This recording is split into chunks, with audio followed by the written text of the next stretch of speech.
Good evening, everyone. How are we Hi. all doing? Hello. I left the banner up then, so the banner was nicely there from the very start till now. But never mind. Hope everyone's doing all right. Welcome back to UnPouched. We're back a month later than the last time we did it. We are. We are. Yep. Got a wonderful set of topics for you today. Obviously, today is about celebrating Magawa, who is a very, very special HeroRAT who's going to be retiring soon. So that's our main head topic.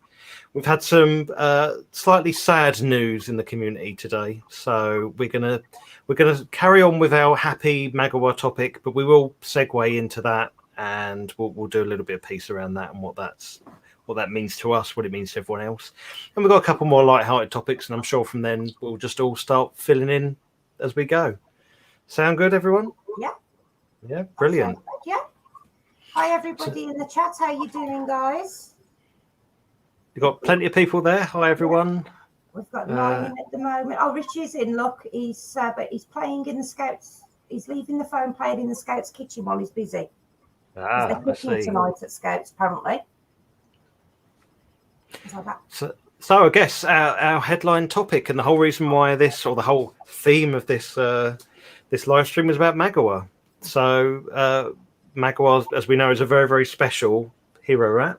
We not one that we got to see, was it? Because he was already gone and out training, out on thing when we were there. Well, he went to Riyadh, didn't he? He went to Cambodia. He'd gone, yeah. So I thought we could start this with a bit of a Magawa, this is your life section, because I did a bit of research around some of the more impressive things that Magawa's done in his time with a Popo. So he was born on November, I can't know the exact date in November, I'm sure they probably don't know the exact date, but November 2013. Yeah, so he's a lot older than I thought. I didn't realise that he was. He's 8. Yeah, exactly. Yeah. He then went on to do 2 years of training at Morogoro before going off to Cambodia, or the northwest of Cambodia, in 2016. In 2016, he was placed with his first handler called Malin, who was from a village near to the border with Vietnam. In September of 2020, he was awarded his PDSA gold medal, which I think was such an impressive thing. Yeah, I watched the video on that. He's really put a Popo on the map as well, although, we like to think they're well known. They're probably not that well known, really. But he was all over the national news, so that's been a massive boost for them as well. So, yeah, all credit to the PDSA for noticing the little rat with the big heart. Well, for giving him the first rat to ever receive that sort of attention, I think. Massive, prestigious award. It's brilliant. And it gives such a good view of rats worldwide, I think, as well, what a Popo was doing. Do you know what I mean? Yeah. Oh, it was a big, big boost for them. But obviously in June they brought in the new recruits, the new Popo rats that had finished training came over, and that allowed him and a lot of his friends to go off and retire. So from what I was reading, understood, Magawa was one of the most successful guys in his group. Yeah. That's why he was given the medal. And coming up to the age of 8, they said he was starting to slow down a bit. But some of his big achievements, some of the stats and things that he had found 39 landmines in his 5 years, which is a fair number to have removed. Yeah. On top of that was 28 different items of unexploded ordnance. So that's things like ammunition or other sort of IED type weapons, as opposed to just landmines. It becomes so unstable over time when it's in the ground. I mean, it could have just gone up at any point in time. So it's, not just finding the landmines. He's saving lives by finding that unexploded ordnance as well. It's that. When we were speaking to a Popo, they said it's not even just finding the landmines, but you've got these huge areas. He helped clear 141,000 square meters of land. It's an insane amount, isn't it? That's amazing, isn't it? Yeah, it's a huge amount. When you think of what the the people who are indigenous to that area have, which is, from what we saw, very little. Going from not being able to farm the land to be able to use that is, massive change in lifestyle for them. Yeah. And, they can live without the fear of letting their husband go out and farm the land or let their children out to play. Yeah. Well, I think that was it. Is you just don't know. You just don't know whether there's a landmine somewhere there, or. I mean, as a parent, I can't imagine the fear and the anxiety that would raise. I mean, just imagine living like that, but having to work that land for your family's life, really. You know? I mean, I know from, I've read reports that, I mean, children are disproportionately affected by landmines. I mean, they're disproportionately injured by them, probably because kids roam about all over the place. Well, they're not worrying about landmines. They're just, they want to go and do what kids do, and they've probably not come across the repercussions of it. Yeah, like most children, they'll think they're invincible, and they won't necessarily listen to their parents when they say, "Don't play over there. It's like a red flag." Don't go in that field. Let's go and do that. Yeah. Yeah, obviously. They automatically do it. They see this lovely piece of land, and they're like, "It's got to be so much more fun over there than it is over here." And even though your parents said, "No, don't go," you're going to do it anyway. Well, it makes it more fun almost, and no matter where teenagers, for example, are from in the world, they're all going to be the same. And there's an assumption if your parents tell you not to do something, it must be an interesting thing. It must be good, yeah. And thanks to these, these innocent little animals that most people tend to find a reason not to like, they've actually got their lives back. Yeah, which is amazing. Lifesavers. Yeah. Well, I couldn't find, and I was curious whether I couldn't find confirmation either way, but whether when he retires, will he be going back to Morogoro? Will he be staying in Cambodia? I couldn't find that out. I doubt they would ship him back. About their retirement centre, and I think it's back at the Apopó main base. Ah, right. They actually have huge outdoor cages for them. They can just play. Yeah, we've seen. We saw that when we were there. It just seems to be I don't know, it's quite a big endeavour to put an elderly rat back onto a plane and fly him between continents, isn't it? I don't know whether. I don't think for them it's such a big deal. For for the logistics and the cost of doing it, probably is. But I suppose they've earned that right, really. Yeah. At that point, which is good, because a lot of things, like with the dogs and that, once they reach a certain age and they retire them out, they then tend to get rid of them. Sometimes they do end up with really good families, but other times, they don't really end up, apart from in kennels. So the way Apopó's doing it, I think, is an absolutely brilliant way of repaying those animals after what they've done.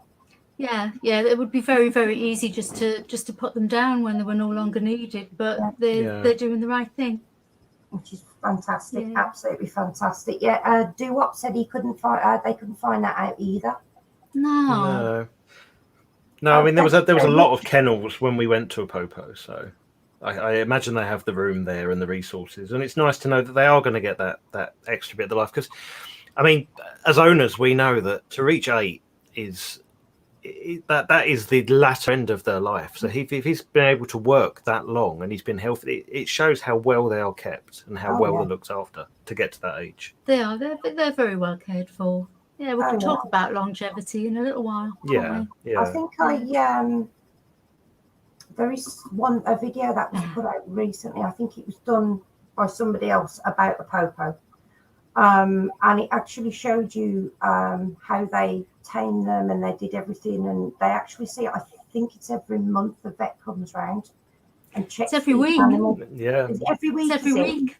Yeah. They have a vet centre. So you've got the road, and you've got the Apopó centre on the right hand side, and just across the road you've got like a vet centre where vets are training. Yeah. So they're always over there, always coming back and forth. And when we were there was a big group of vet students seeing the training firsthand for the first time. Yeah, the land that Apopó is built on, all their training fields and their labs and everything, is actually owned by the veterinary college. Yeah, that's quite good. So I mean, they work very well together then. They are. They're mutually beneficial to each other. Yeah, it works well. Oh dear, Richard's helping 23 scouts cook right now in the hall. I know. I can't imagine. I can't imagine the chaos that must be. I've seen chaos, and it is fun. It really is. So you could just live stream that. That would be fun enough just to watch the chaos ensue. Oh, that would be hilarious if we just let all the rats loose in there as well at the same time. I'm sure they'd polish off all the food. Oh, easily. That would be the problem, wouldn't it? I'm Who's just gonna get wondering it if first? all these It's the scouts rats. wash up as well as they make a mess. I'm Oh yeah, that's got to be part of the process. a little bit Surely. dubious about that. Yes, the scouts are very good. They do all their own washing up and all of that as well. They are good kids. So they are really good. It's just about training them for when they're older and they they're all being told you must do this and you must do that by the other halves. When they go on camp as well, they have to do all of that themselves. So they all get together, they all do the cooking, and you know what I mean. So it's absolutely brilliant, like you said, and it's skills that they can then use later in life. You know? I was in the Beavers for a couple of months, but I didn't like socialising with people, so I stopped going. Hey, If Shannon. it hadn't been for the people, it would have been great. Eh? Oh yeah. I loved being. You know, I was the one that would go down the back and sit in the bushes and try and make a fire. Did you like the uniform though? I did like the uniform actually. Yeah, there you go. I learned to do the tie. Not that it was much of a skill to do the tie, but I did do that. Didn't get any patches in my time there. Oh, I was in the brownies and the guides. Yeah, me. Yeah, I did like all that. I wasn't a girly girl. I was very much a climb trees, and I really wanted to join the scouts, but obviously back then girls you join the couldn't. Scouts. Weren't allowed. No. Oops. No, that's my daughter there, Shannon. She's actually making friends with Hades as well. Oh. So I'm quite good with her. So if I go away anywhere, Shannon's actually going to be Hades' caretaker while I'm away, I suppose. You've got that advantage. You've got ready-made people to look after. Well, we need that. Maybe that's it. We need to adopt someone. You can buy Shannon. I'll send you Yeah, over. just ship her down. We need to adopt someone about maybe Yeah. 16, 17, get them to like the rats, and then we can go on holiday and leave them in charge. Yeah, Linda, you're in the same position, aren't I've you? got You're a in the better same idea. position. What's I've that? got a better idea. You guys move up here into the house next door, and then we can just look Take it in after turns, Oh, then. that would That'd be be that way. so good. That would be perfect, wouldn't it? Yes, so far he's let me stroke him, and that's it. So very slow progress, she says. They're just so funny, aren't they? The way they're like, oh, I don't know who you are, so I don't like you. He doesn't slap her like he does Richard. That's really funny, that slapping thing. I think as soon as Walter could coordinate both arms, he was slapping He was, you, yeah, wasn't sort of, get away from me. he? Yeah. It's always the two hands like Yeah, that. Walter's an absolute little darling with me, isn't he? He's lovely. Yeah, Jimmy yeah. was a great slapper. Yeah. Actually, that sounds bad, but that was his. Well, she's actually at university doing animal care as a degree. Yeah. So I'm pretty sure that if she has to do a project on animals and that, she probably will do it on Hades as well. We're certainly a unique chance to because he's going to get. Not many people have got them. Yeah, I was going to say there won't be, and I doubt there'll be any other students who've got one. They're still, despite our best efforts anyway, flooding the market with them, they're still comparatively rare Oh yeah. as pets. Well, it's like we said before, it's that balancing act, isn't it? We do this YouTube channel and we do all the outreach work that we can do, but it's finding that balance between telling lots of people about them because we think they're so great animals, and also telling people enough information to put them off for wanting to own one. When we do a lot of the deciding who and what owners get the chance to own them, we tend to sort of say, well, we'll give them 3 bad things and 1 good thing, and if they still want them, then they're in the right territory. Well, we do get a lot of people on the group who kind of join the group and then come on and go, oh, where can I get a pouchy? They're so cute. That's kind of the first I thing. know. They And see this the is cute pictures. Yeah. That's the reason for my diaries, my pouchy diaries that I'm doing. Because I wanted to show from a new owner's perspective as well what they are really like. I mean, the other day when I cleaned them out. It gives people an idea of what to expect. Yeah. Definitely, I think it's an excellent idea. But I know you will agree, Linda, that from the very start, really, we've had with Arthur, we've had this this issue really that, of course, you want to post cute pictures and cuddly pictures. Of course. And they represent a snapshot of about 5 minutes out of every day. Yeah. When they won't come near you, when they're around your feet, nipping your ankles, or destroying your house, and it does give a bit of a false impression. Well, I Yeah, think I got him off video last night eating the carpet again. He's actually gouged a nice hole in the skirting board. Yeah, and this is the thing, you know, when we ask on the application form, are you in rented accommodation or do you own the house? We're not trying to sort of be snobby or elitist or nosy.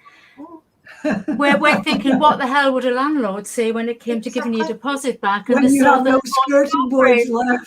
Yeah, I mean, you know, they're going to go for your skirting boards, your carpets, your door frames, your doors. Because obviously, so Hades, he's figured out, oh, there's something on the other side of that now. It's a challenge to get through because, like, we've had all the architrave and the doors are chewed, bottoms of the doors are chewed, all of the bits around the edge of the wooden flooring all got pulled up by them.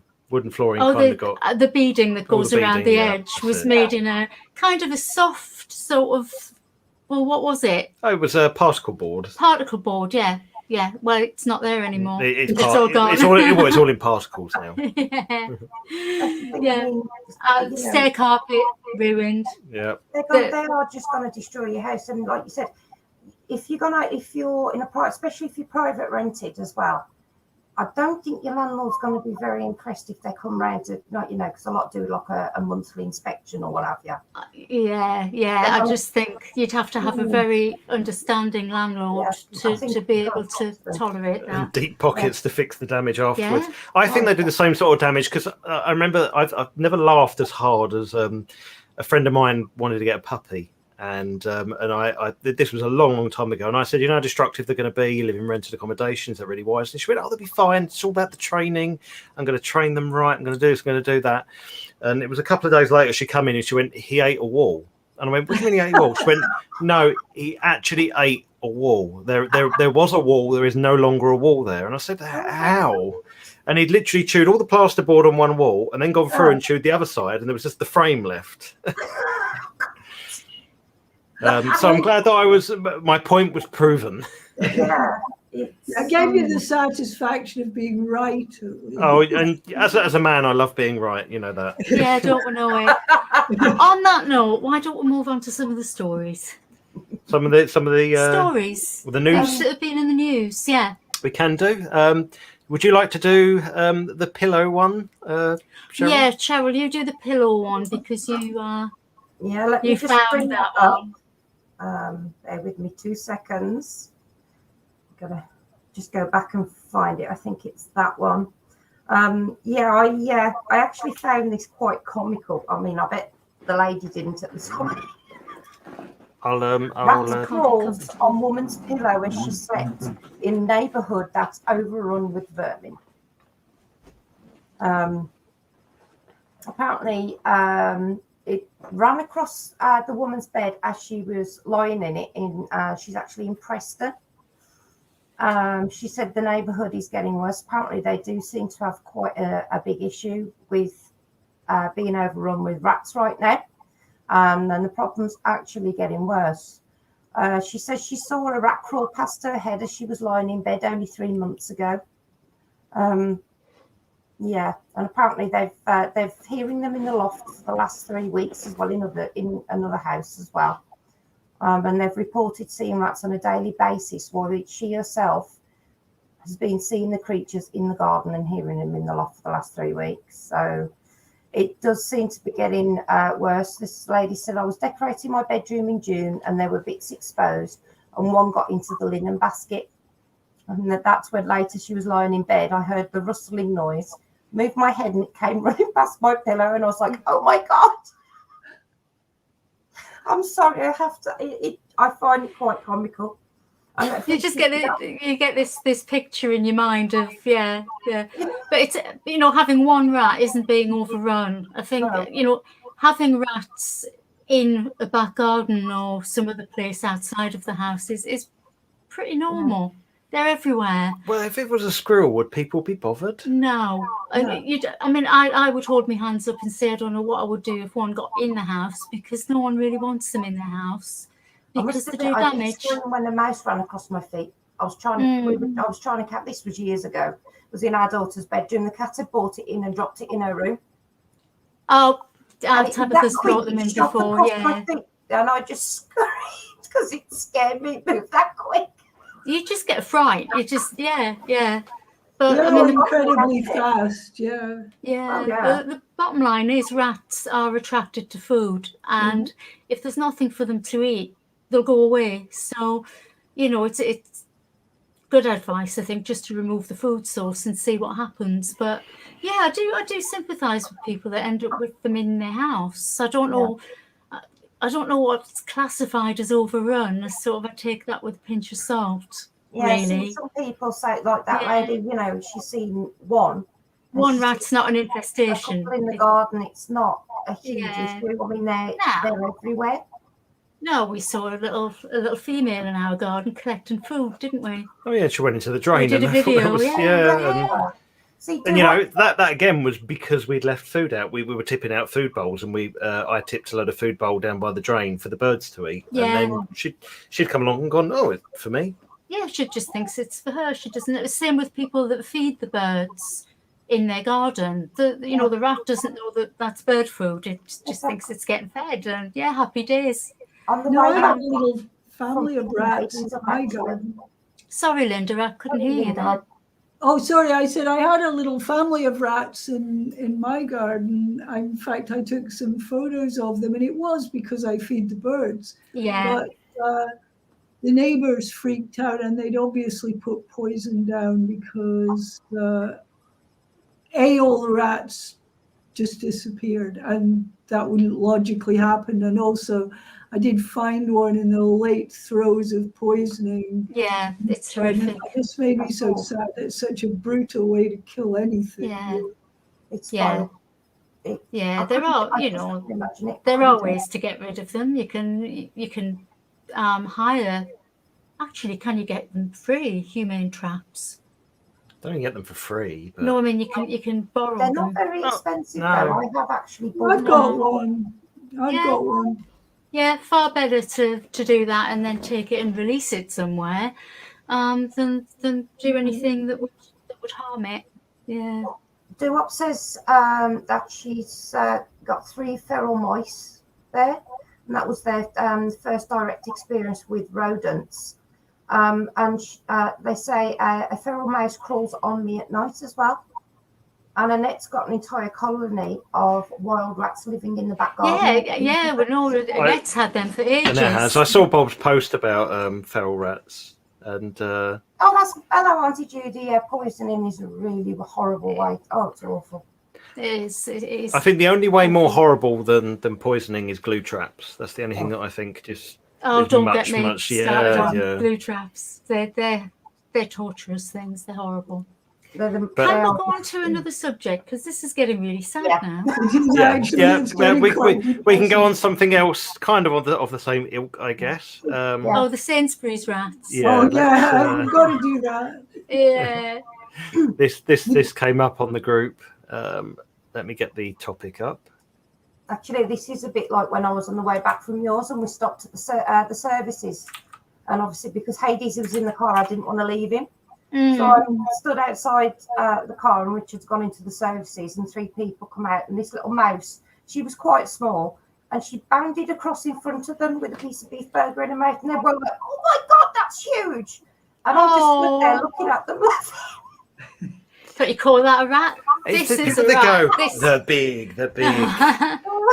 we had some builders in, and the electrician that was with them, and he was insisting that he'd seen these rats as big as, it's always the same, as big as cats, and it'd be going like that. And I'm like, so I went and got one of ours, and I went, well, like this, and he went, yeah, like that. I went, well, these come from Africa, so I don't know where you're seeing them.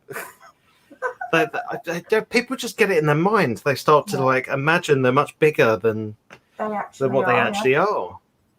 I mean, Gizmo was big, and he was 736 grams at the biggest. I mean, he was lazy. Well, our guys can get up to 3 kilograms when they're fully grown, so it just gives you a it gives you a bit of perspective really on size. Yeah. Speaking of size, I'm going to move on to this article now about Sainsbury's. That's great laugh. Yeah, the Sainsbury's giant in rats. in a London branch of Sainsbury's. I'm kind of guessing it was one of those Sainsbury's locals, the smaller ones that pop up everywhere. It was in Islington. They do, and they have a bakery section where all the pastries are baked on site, so you get this wonderful smell when you walk in. And they're all in little baskets with paper lining, and it's all very twee. You get the little tongs, and you can tong the food, and you can, I'll have that one. No, I won't. I'll have that one. And you can choose your own, and then you go and pay for it. Happy days. They're not covered up. And unfortunately or fortunately, depending on how you view it, these giant rats, the size of cats, were videoed in this Sainsbury's helping themselves to the croissants. And when we looked with great hilarity, these huge rats were little babies. They're just They were little babies. babies. They were probably about 8 weeks old. So sweet. There's something, I could be completely wrong, but something when I watched this a couple of times trying to fathom, something about this just doesn't smell right. I Do wonder you if smell they. a rat? I smell a rat. Yeah. Yeah. I wonder if they were because babies of that age. I mean, I would place them at what, about 8-9 weeks. I Yeah. don't think so. Yeah. That's still quite young to be off on your own doing things. So unless there was a huge colony of them in Sainsbury's, and having worked for Sainsbury's, I know that they are pretty good at dealing. You know, the checks and things that are done. It's unlikely you'd have Do you a think they were huge. planted? I think they were planted personally. There could even be a gootey. Conspiracy pets. theories, Yeah. but yeah. Yeah. See, they're very Even- close to the camera as well. It makes you wonder because I can't see wild mice, rats. I mean, looking again, they're not even 8 weeks old. They're babies. They're little They've babies. still They- got they baby look- fuzz, haven't they? They've got Yeah. baby fur. Yeah. Yeah, looking closer, anything from 6 weeks. I mean, that's the sort of age that if you went to a pet shop and bought two, that's what they would be. That's what they would look Yeah, like. mine were about that big. Yeah. And if you walked up to them holding a mobile phone, if you walked up to a wild rat, it would be dust. It would be bouncing around. It'd be gone. Yeah. It wouldn't. Freaking out. But the I way would that not they move, I mean, the only thing that sort of makes me think otherwise is they seem to know where they're going. They Yeah. seem to know They've that got a rat run. Yeah, literally a rat run. They know where they're going. because if they weren't planted there, I think they would panic and just bounce around more. But it still doesn't feel right to me. No, and as usual, the rats have caused, major headlines, disgusting vermin, filth. But why leave the food uncovered? Exactly. I won't You touch know. anything like that because Yes, it's appealing when you walk walk. up and grab them and no. Yeah. It's appealing when you walk in and it's lying there out in the open and you can smell it and it looks gorgeous. So I It guess smells that's the big lovely. selling point. But yeah, the rats. Excuse me. I love Rats some of like the it too. Some of the comments on the report of this in the Mirror were brilliant because there were quite a few people saying, yeah, they're not giant rats, but also people were saying, well, I'd rather rats had been crawling over my food than some of the sort of scummy hands that pick stuff up and then put it back. Germy little children's fingers. You can Yeah. catch far more from children than you can from any rat. Oh God, we know that yeah, from that hand is there, don't we? Like That is the germs, like truth. kids are. A toddler, yeah, Oh, they're crawling with germs. Walking petri dishes. yeah. Nephew, yeah. every time we see our nephew, he's got a snotty nose or a cough or I think that's sort of small toddlers, babies and toddlers' natural state is to have a all the time. Yeah. All the time. Yeah. My two were the same. Yeah. My They'd have a children week as well. maybe.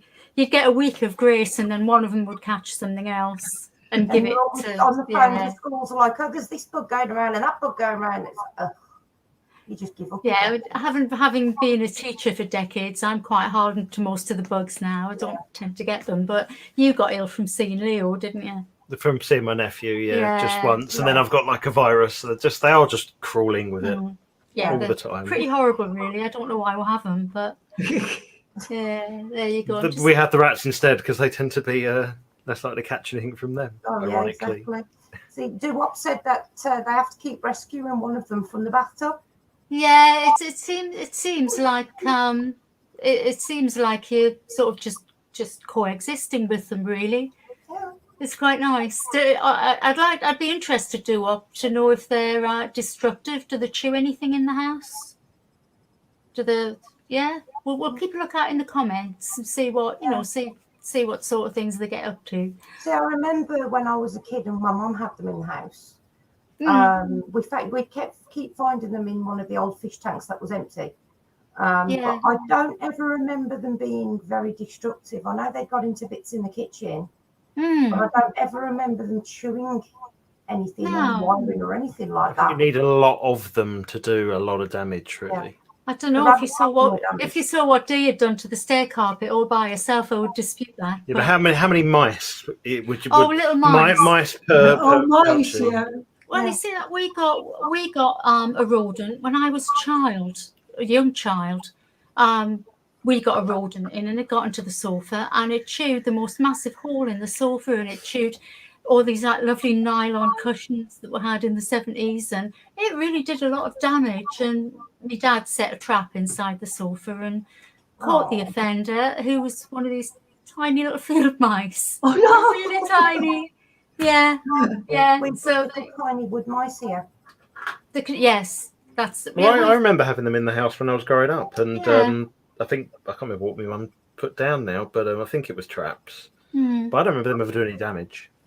I remember there being a few of them, but... What about you, Linda? You grew up in the country, didn't you? You grew up in the Highlands. Yeah, I mean, in a way, the towns have way more rats than the country does. I think grain farmers and stuff probably get loads of them because they get them in their storage barns and things. But, that makes sense, yeah. But I don't remember, I grew up on a livestock farm, and I don't remember there being huge numbers of them, although I probably wouldn't have been told if there had been, simply because I'd have felt sorry for them if I'd known they were being trapped and killed. You'd have been collecting them all, keeping them in your bedroom. I first saw a rat my first time. It was in the feed bin for the horses, and I'd gone down with my mum, and my mum actually scared me more than the rat did because she screamed. It made me scream. Yeah, one of my colleagues has stables. Him and his partner have got horses, and they get rats in there. But as long as the feed bin is secure, they're not a big problem there. They'll get the occasional one running around in the hay, but it's if you keep everything secure, they've got nothing to eat. Oh, that's right. I mean, as long as everything's sort of sealed. Yeah. As far as possible, you won't really get rodents in. But as I say, I think that the grain farmers and things get more because obviously they're not keeping food in relatively small bins. They've got huge barns full of it. And it's impossible to pick up every grain of wheat, isn't it? You can't. I think that's why you can't do it. Isn't it though, as well, to keep the numbers of the rodents down. I love that. Bob says one of them seems to love his socks and sits on his foot and plays with them. Oh, that's so sweet. They've dug in the carpet. So he used to try to stop them coming in from the bedroom, but he gave up and they became less destructive. I think all rodents, you give them a challenge and they'll just find a way through it. I mean, I know for certain the fact that they've chewed all the doors, if we just had all the doors open, they wouldn't chew the doors. They're chewing them out of spite because we won't let them in every room in the house. Oh, yeah. And they're like, that's better out there. I want to go out there. Oh, they go mad. They hate a door being shut in their face. Yeah.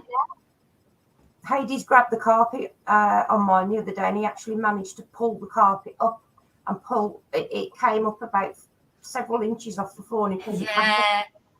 And when he's bigger, he'll start yanking it off the carpet clips. I'm going to get the duct tape it down in the areas that he's chewed it. Yeah, it worries me because they can get. I mean, those Sally's cut a foot before, hasn't she? On the grip rods. Yeah, we don't have any of those. I actually pointed things. Yeah, we've got. I mean, the only carpet we've got now is bedroom, office, which they don't get into, and on the stairs, which is slowly getting ruined. So. There's like a big chunk of it that they've pulled into a nice flower-shaped Hello, contraption. that I'm not sure about that language. I Is it just- Czech? I am just about to see if I can find out what it says. Bear with me just a moment. The rats are beautiful, I believe it says. Oh, thank you. Thank you, That's darling. lovely. It's really nice that we've got Rocio from Spain here. Mhm. We've got from somewhere in Eastern Europe. So I'm really sorry, I'm not sure on the language. It's really nice that people are tuning in, even if they don't necessarily speak a lot of English. I love Bob saying one sits next to him and sometimes eats dinner. Oh, What you've got there, Bob? You haven't got a wild rat. You've got a wild mouse. You've got a pet. yeah. It's that chosen point. you by the sounds of it. It's like Mr. Jingles from the Green Mile, isn't it? Yeah, get him a little house, and I think he'll probably stay. Get him a matchbox and a cotton reel to play with. It'd be great. Have we got any more news? That was all I had on the dock. There wasn't. I always do this whole look across the internet for anything remotely Yeah. interesting, and there wasn't really. No. Wasn't. Not been very much in the news, has there, recently about them? No. But I guess we can go through some of our own personal bits. There's bound to be. Yeah, I think we can. Yeah. Do you want to? Looking at my I'll phone. cover what's been on the Facebook group actually, because it's been a really good month for Facebook. We've got a lot of new members coming through, which we always do. Really steady stream. I really enjoy it when we get people from different countries. Yeah. And despite the language barrier, we've got Google Translate. It's quite funny sometimes, but we seem to get by with that. Over the past month, Archie came to us from Martina, from the Czech Republic. So we've got we're sort of collecting them from different countries, and when you're breeding, you have to do that to avoid as far as possible inbreeding. Yeah. And that's the best way to do it, really. So it was nice to welcome Archie, who is Oh, get a bit of an What's echo that? there. So it was nice to welcome Archie. Yeah, Oh. Is that yours, Cheryl? that's not right, is it?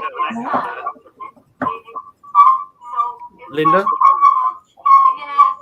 Yeah, that's not mine. Is that yours, Cheryl? Oh, I think it's yours, Linda. If you mute the stream. Yeah, if you mute while someone else is talking, you don't get that, do you? I think it's where it's repeating.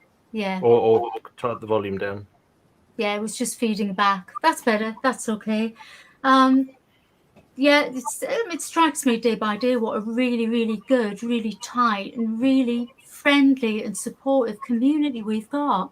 Yeah, And, they are it's relentless the way that people comment and say, oh, this group is great. There's never any drama on it. There's never any, it's done it again.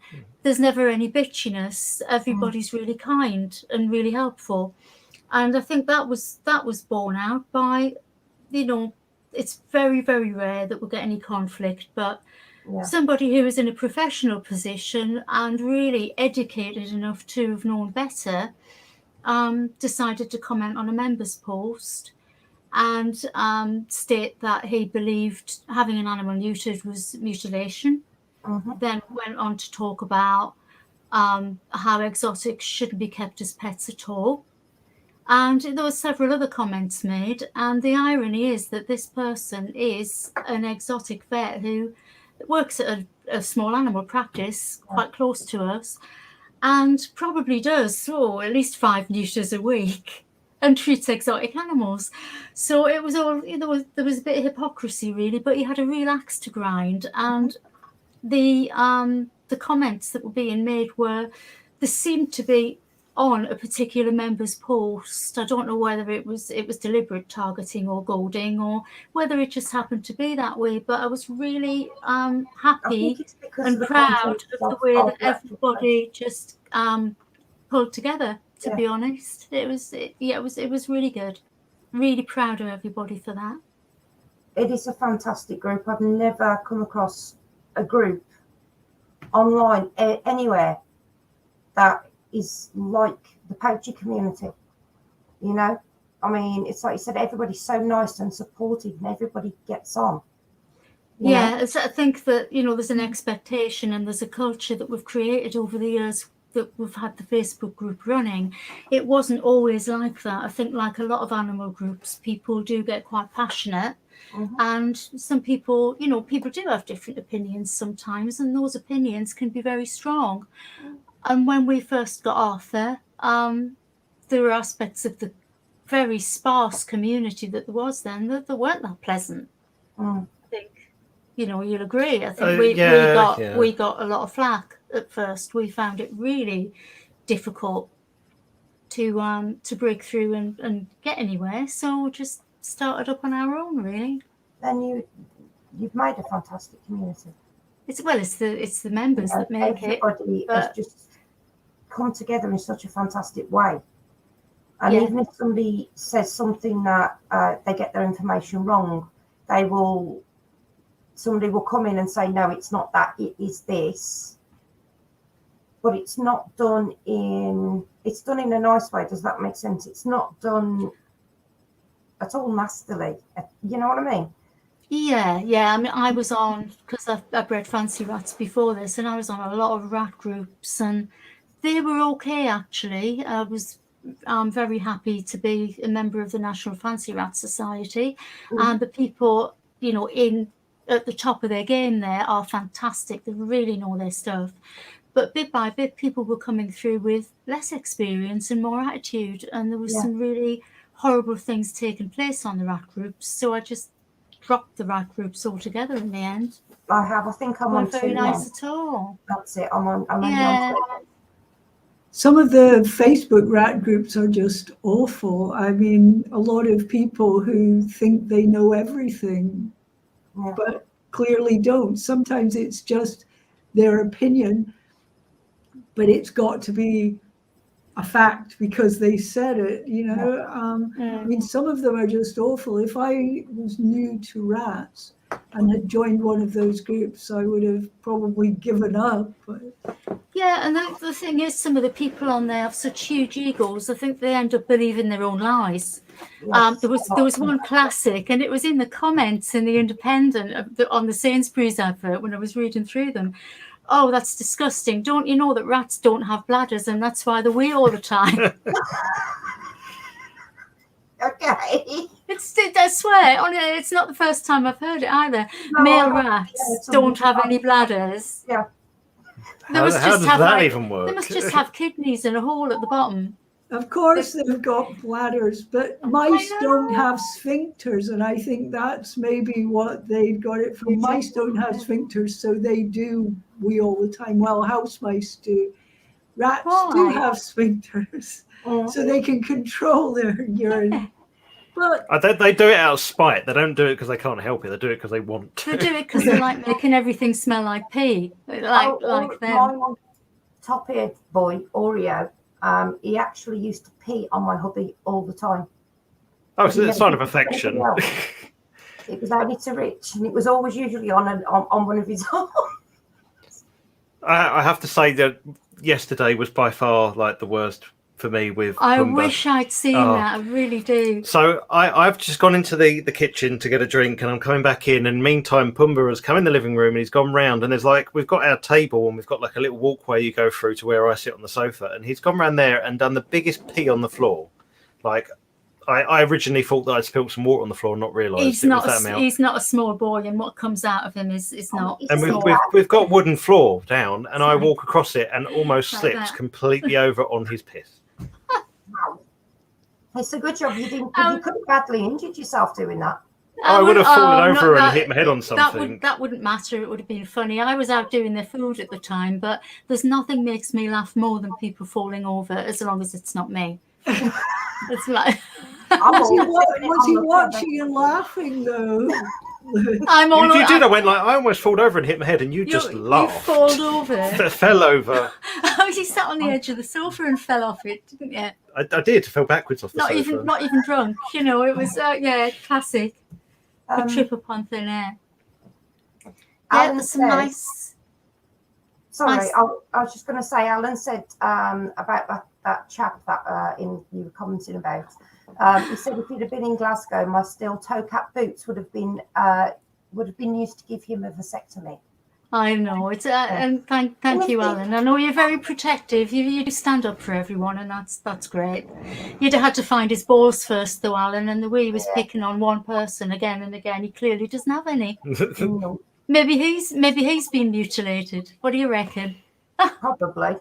But if Well, not, he if not, certainly I'll had a do the real job. obsession about it, didn't he? It does make you wonder. Oh, he doesn't it? didn't want to drop that. Didn't want to drop that. No, that sort of male ball pride was definitely there, wasn't it? Didn't say a lot about spaying, did he? That was okay No. to have you That was to rip okay, out even your though animals. Much I more. have all my dogs castrated as soon as they're old enough. Yeah, it's Like better it's for the animal. It's better, if they're going to live in a family home, they need to be able to conform to some of the social niceties and But it's also yeah, you they don't don't. want unwanted litters. No, and apart from that, would this particular vet have an uncut tomcat in his house? I don't think so. It'd be a bit smelly. Oh no, Yeah, no. very. I was lucky because Fully support neutering. Yeah, I've never had an issue with Toms. All my cats have been male, yeah. and I've never had a problem. They haven't been done till they've been 12 months. That's amazing, actually. Yeah. That's more the exception than the norm. I think they can be pretty. See, Rachel says that neuter rats and those groups are terrifying. 9 months later, They are. if run to my own beat and have 6 beautiful, healthy buddies, I'm loving this episode. Thank you, Rachel. They are terrifying, and they can. But I think you see this in. I mean, I'm in a lot of groups, including like retro collecting and stuff. And any niche group where people have a lot of knowledge around one subject, you tend to get a lot of arguments over things. Yeah. We get them groups there. are terrible. I mean, photographers rip each other's throats out about some petty I can technical imagine. detail. The use of Photoshop, Linda, that's probably sacrosanct, isn't it? Yeah. And also, but I do think animal groups are the worst, although maybe that's because so many of us think of our animals as part of the family, so people get extra defensive about their animals and what they believe about them and so on. I mean, I'm happy to be told I'm doing wrong. If I'm doing something wrong and somebody pulls me up on it and says, no, you need to do it this way because of the X, Y, and Z, I'll be like, thank you very much. And I'll go, do you know what I mean? Yeah, same here. But many, they're very horrid the way they actually say this, that, and the other. And like you said before, Linda, they say it as it's fact. And that's the end of conversation with them. Do you know what I mean? Intelligent people need to know why and if it makes sense and, biologically, whether it fits the animal. And if you can explain and justify those things, people are quite happy with that. And if it's done with kindness. Do you want to move on to? We should have 10 minutes talking about the horrible news we had in the Q&A today. I think we do need to move on with that. We do need to do that. So Ziggy is owned by Robin and Amelia, and he's not been particularly well, has he, for a while now? No. But we've been keeping up with bits and pieces. Do you want to talk about what? Yeah, if I can just talk about the context with Ziggy. He's family to us. We had 2 years ago, I suppose now, about 2 years ago, we had an import from Holland, a little girl who we called Aurora, and Rory for short, that's her name. She's absolutely gorgeous. She's 2 years old, just over, and it just by coincidence, really, a man called Robin popped up on the group, and he said, "Oh, we've just got this rat. He's blah de blah. He's this old." And he came from the breeder, who was the same as Rory's breeder. So I got in touch with him and I said, when was he born? And it turned out that Rory and Ziggy were litter mates, that they were brother and sister. So we've got to know Robin and Amelia quite well, and we've always kept in touch. And it's very, very sad to hear that after a really brave fight with illness and some real ups and downs, I would say, over the past 4 weeks or so. Ziggy took a really bad turn for the worse yesterday, and they rushed him in. And an ultrasound scan revealed that he had extensive abdominal cancer that had spread to the point where really it wasn't compatible with life. And Robin and Amelia had to say goodbye to him today. They had him put to sleep. Such a shame. And it's another good, it's very upsetting, and you know, all our love goes out to them. They're devastated, obviously. They've been in touch by message, and it's a very sad time in a year that has actually been really quite brutal for some of the little stars that have started off and sustained our community. There's a lot of people posting at the moment, particularly in the last week, which is quite ironic, to say that they're thinking about pouches because fancy rats only live 2 years and then they die and their hearts are broken. Really, you do not know what heartbreak is until you've lost one of these guys. It's horrendous. And I think, you know, as time's gone on, this might be a particularly bad year, or it might be typical, because we are all still learning about these animals that don't all live till 8 years old. They are prone to illness, disease. We're learning the hard way. I think you'll agree, Linda, that cancer's quite prevalent. Yeah, there is. I beat you to it, Liz.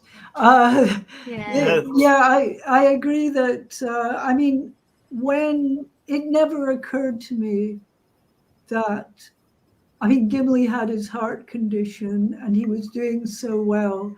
The fact that he had a tumor, an oral cancer, I mean, how on earth does a pouch rat even get oral cancer? It's not, all the cigarettes you were making him smoke. Yeah, well, I just couldn't, it was the cigars, I just couldn't stop them. But no, I mean, that was just devastating, and I had no hint of it.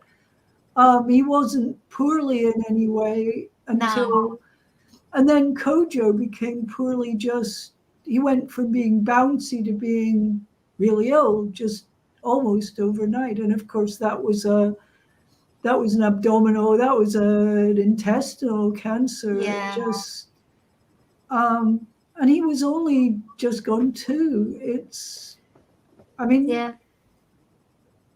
And then when I posted about him, I think it was Nettie who said that she had lost one at just about the same age from exactly the same kind of cancer. It is obviously something that you have to sort of take into account as a possibility. Yeah, you're not necessarily going to get a pet that's going to be with you for years and years. Arthur died at 4.5. He slowed down over the course of a couple of months, which elderly animals do, and went to great expense having him CT scanned, everything. Couldn't find anything the matter with him, and there wasn't anything the matter with him. He just got old, and I do believe that, you know, witnessing his death at home, it was very gentle, very peaceful. There was no illness, no disease. He just literally drifted off, didn't he? Yeah. And I couldn't have wished for a better way for him to go at 4.5. I would have liked longer, but he seemed to die a very natural death. Yeah. From what I've seen of, you know, fancy rats when they've been elderly and they just slow down and slip away. Yeah. So perhaps, you know, this holy grail of 7 years, 8 years that we've all got in mind might not be that accurate. Well, there are We need to find out what a Popo are doing if they're getting 8 years out of them. Yeah, it's incredible. Although they are a different species of rat to the ones we keep. Having said that, Arthur and Gimli's mum was bloody 10. I know. It was. So look at the draw, isn't it? I mean, I don't know. Longevity would certainly be, you know, if it was combined with health, longevity would be a real goal, I think, of ours. Yeah. Something we'd want to follow up. Yeah.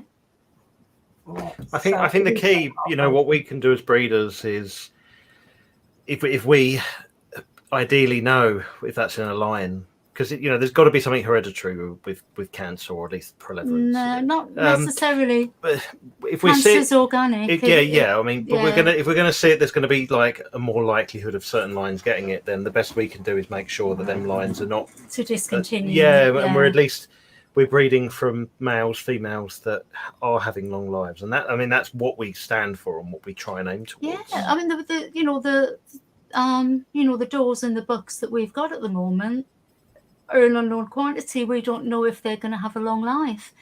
Bob had heart disease. He was young when he went. Lolo banged her mouth and never recovered from it. It caused an infection in the jawbone that just couldn't heal. So that wasn't a genetic thing. That was the cause caused by an accident. And I think Arthur just had a very peaceful, natural death. Arthur was neutered anyway. He didn't have any babies. The rest of them are the rest of them are good, aren't they? Yeah, just got to take it day by day and just plan the litters as best we can. And that's why we have what we have, and that's why we have our committee and things. We're there to help plan that. And that's why we import them from the Czech Republic. Germany, Holland, Belgium. They've come from all over Europe. Something I did wonder about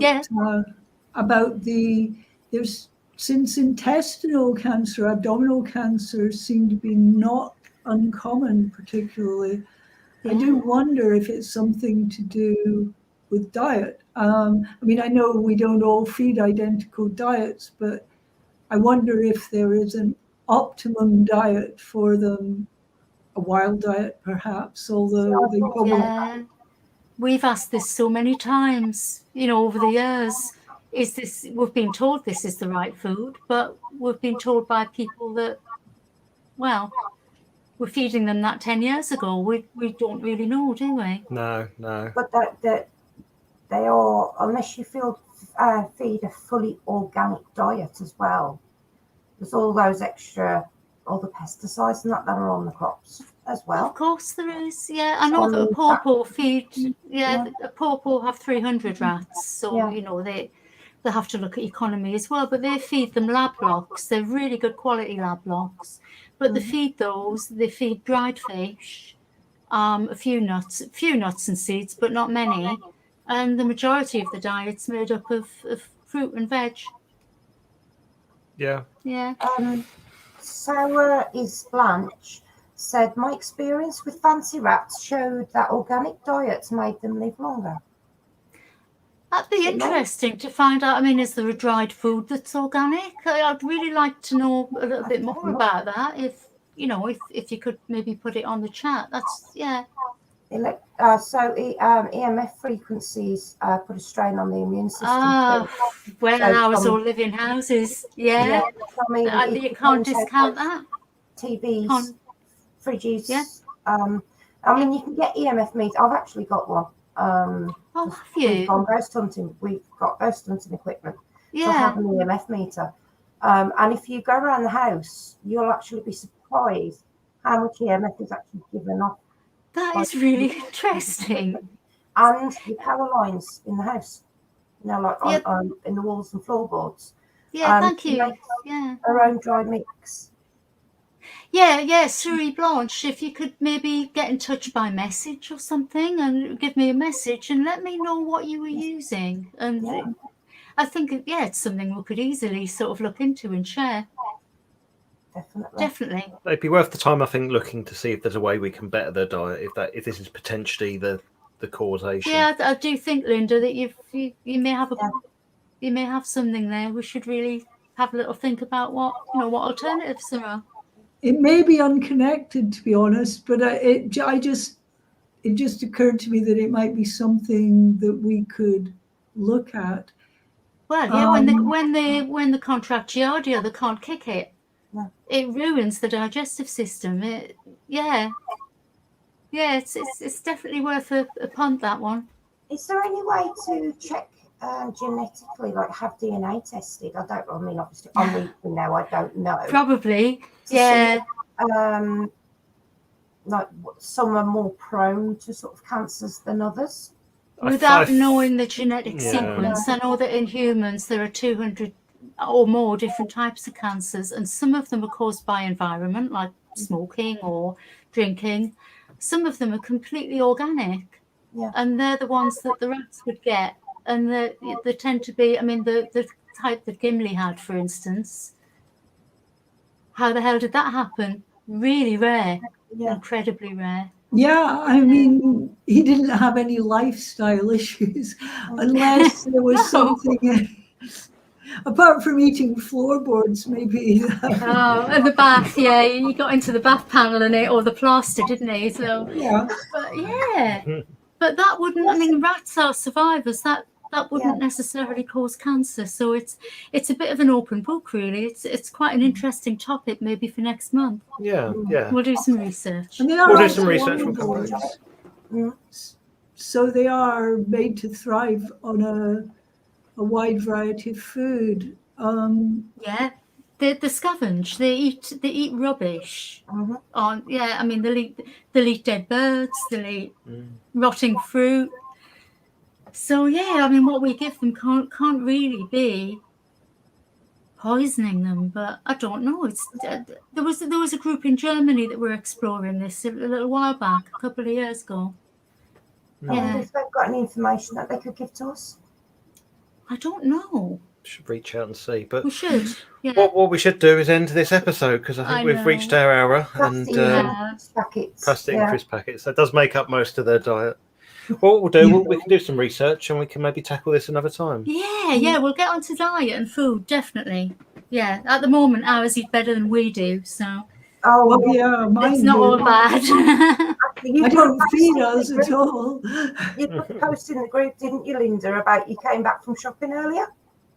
Yeah, that was yesterday. I came back from shopping, and as I was hauling in all the stuff, Kenny said, "Do you ever buy anything for us?" And I went, "Don't be silly."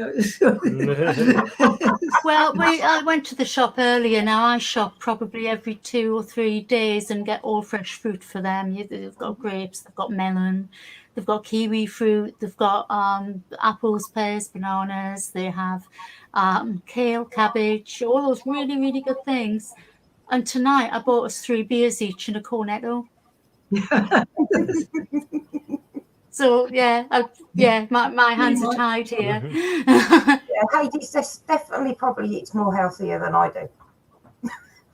I'm a bit of a chocolate and sweet fan now, and shortbread.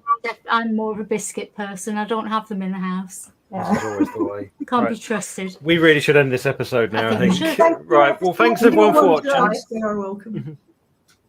Thanks everyone for being here, and we will see you again in a month's time. Yeah, it's been lovely to see everyone coming up in the chat as well, and thank you so much, Linda and Cheryl, for helping. Thank you for having me. Yeah, thanks. It's organic. We get smart price, and it says. I thought I might have been ostracized for having failed to subscribe to the YouTube channel. Yeah, what a failure! What a failure as a president. At times. I do like your shirt, Linda, by the way. Oh, thank you. It's a very nice wildlife-y, foxy shirt you've got on there. I'm gonna end for all the poor people at home, but we can carry on chatting afterwards because it doesn't close us off. Thank you so much for coming. See you later, everyone. Take care. Bye, everyone. Bye. Bye.